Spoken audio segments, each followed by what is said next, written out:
Welcome back to the Meeple Marathon. Today we're going to be playing Neverland's Legacy. Neverland's Legacy is appearing today on the channel as part of Shame Week because it's a game I have failed to play up until this point after having it in my collection for quite some time. I believe over a year actually. So it's definitely one that I've been wanting to try. I have been given the commitment, given myself the commitment to play through it at least one time to determine whether it's worth keeping in my collection. So, as to why this one has sat aside, I am not really sure. I think it's because it was sitting with Albion's Legacy this entire time. Albion's Legacy had a very tough rule book to get through, seemed almost overly complicated, and it's just one that I just kept passing over due to the complicated rule book. This one, however's rule book was much better. Much better organized. It essentially has two modes of play, which are very similar, but you can either play as the pirates or play as, Peter Pan and the Lost Allies, as they're calling them, because it's not all the Lost Boys. There's actually 3 other female characters. Peter Pan's the only male character other than the pirates. So the rulebook is set up much better in this one, much better explained. What I'm concerned about is that pretty much there is no variable scenarios. It's pretty much just go in, find your John and Michael, and get them back out. If you play with more players, you can add these twins. Just a quick note: the artwork is okay. It's not like blowing me out of the water. I'm okay with like Peter Pan. Tinkerbell here seems a little. I don't know. She's not very fairy-ish. She seems pissed. Same for like Wendy here and Tiger Lily. They just seem really angry. And the pirates are okay. There's just nothing outstanding about them. But the artwork here on these tokens, plus there's 2 tokens for twin Lost Boys, are just like, this picture of Michael is just absolutely awful. So I don't know where they're going with this. The other thing I want to point out is that you can, having just played Albion's Legacy last night, it's very obvious that they basically just carbon copied a lot of the tokens, and like these coins are exactly the same. I'm assuming they have been doing this throughout their entire Legacy series. It just seems lazy to me. For example, I guess this token fits here, and that's fine. That's the wound token, and I guess this one fits here. This is the despair token, but these coins just don't really fit the the theme of the game. And obviously they had to create unique tokens for this game with the pirates, and then if you're playing as the pirates, the other one, and the search tokens are the same. But even like the stones of chance, the dice, are essentially the same. They're just different colors, but the symbols are all the same. So it just seems lazy to me, which again is not setting this game up for one that I'm necessarily going to rave about. So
today we're going to be playing through Talisman, the Kingdom Hearts edition. So essentially this is Talisman with a reskinning to be very family friendly, and utilizes the some Square Enix characters from Final Fantasy and some Disney characters, classic Disney characters. Now, Talisman generally is a competitive multiplayer game where you are essentially racing around the board trying to be the first person to, in this instance, get to the Door of Darkness and close it. It is a game where you acquire points throughout the game, and then you compare points to see who wins at the end. So you could maybe even make it to the Door to Darkness and not be the winner. That being said, there is very little player-to-player interaction. You cannot fight other players. You can, however, assist other players. So this game probably could be played two-handed, but we're going to give it a try today, purely solo.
Welcome back to the Meeple Marathon. Today we're going to be trying our hand at Civilization A New Dawn.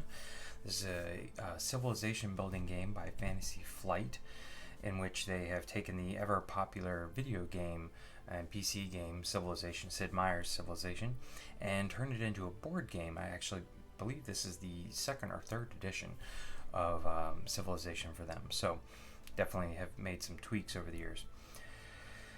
Now, first things first, we are playing this game as part of Shame Week because I've had this game for a while, actually, since Fantasy Flight initially announced that they were going to be releasing solo rules print and play. You can see that my solo AI cards here are not quite up to the snuff of full production, but that's all right.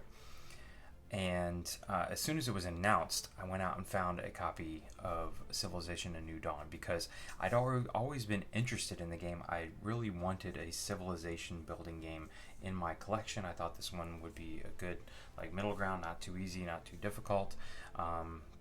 Colin from One Stop Co-op Shop was playing through it, and it just seemed interesting to me. So I got it and I printed all the stuff out. I organized the box, and then I started reading through the rules, and the first couple pages seemed very straightforward. It's like, oh, this is super easy. Basically, you have this focus track here, and you can choose any card you want and complete the actions on that card, but the longer you let a card stay on the focus track without using it, the higher up the track it gets and the more powerful it becomes. Essentially, you can see that the type of terrain we can build on increases all the way up to mountains. So if you can build in mountains, you can build in everything below. Or 5 may be the number of, say, diplomatic or focus tokens or something like that you can put out. So every time you use a card, you take it and put it at the one spot and push everything up. So essentially, if I use pottery, it goes down to 1, and if I want to use it in the 5 slot again, I have to wait, essentially 4 more turns until it pushes back up there. Now, the order of these cards was determined by my leader card here. You can see the setup on the bottom, and then I have a special ability, and that's really it for my leader card. The AI essentially works the same way. They're using very specific cards which give me priorities and things like that to do, but what's interesting for the AI is so that I don't have to decide, I'm always going to choose the number 5 card slot. So they're always going to do this action so I can see what's coming, but they're always going to take their most powerful action available. So that right there just seems very straightforward. You pick the card wherever you want on the row. You decide whether you want to trigger it early and often, or whether you want to let it sit and wait and it be more powerful. Then I started getting into all the nitty-gritties of what each one of these cards did, and all of a sudden the game became very convoluted in my opinion. Now, some people may pick right up on this stuff, but I did not, and so I let it sit, and then it ended up in the back of a shelf and was out of sight, and did not come back out until Shame Weeks.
Okay, ladies and gentlemen, we are wrapping up day 3 of Shame Week, and we, for the most part, stayed on our pace of 3 games a day. I am just short of finishing my game here of Civilization and New Dawn, so it will have to sit and wait for technically to be completed tomorrow, but I'm well more than halfway through the game. So I'm going to go ahead and count it as having completed it today. Let's talk through just briefly about the games that we did play today. Neverland's Legacy probably is the first one that has been kind of a bust for me so far. I really love the Peter Pan theme, but the artwork is not really grabbing it for me and sucking me into that theme. I feel like the game would get kind of repetitive after you play it several times, and the difficulty jumped through the roof at one point. You'll have to watch the playthrough if you want to see what I'm referring to. So it's a very simple game. It has a mechanic that I really like in it, where as you become more despaired, you start having to have these forced actions. But beyond that, I just wasn't super impressed with it. So that one might be the first one that I'm pretty sure is going to leave the collection. Kingdom Hearts Talisman was exactly what I thought it was. It was just kind of a fun game to run around and take on a bunch of actions, and I feel like I was pretty successful in playing it solo, and going to be tweaking those rules and posting them to BGG. So for right now, I'm going to be holding on to Kingdom Hearts Talisman until my kids get older. And Civilization and New Dawn, I am still on the fence about. I spoke ad nauseum prior to my playthrough about how complicated the game seemed, and adding the solo rules wasn't making it any better. But you can see I'm working my way through here, and it's not that bad once you get going. The text on the card pretty much describes everything you need to understand about the solo rules. I have referenced the rulebook quite a lot in my playthrough, but that's okay. It's kind of a lengthy game, so that's one of the drawbacks, but it's the only Civ game I have in my collection, so we will see whether this one stays put. But that's going to do it for day 3 of Shame Week. We will pick back up and finish this game tomorrow, and then hopefully get through at least 2 more, if not 3 tomorrow. Once again, thanks for watching. Have a great day.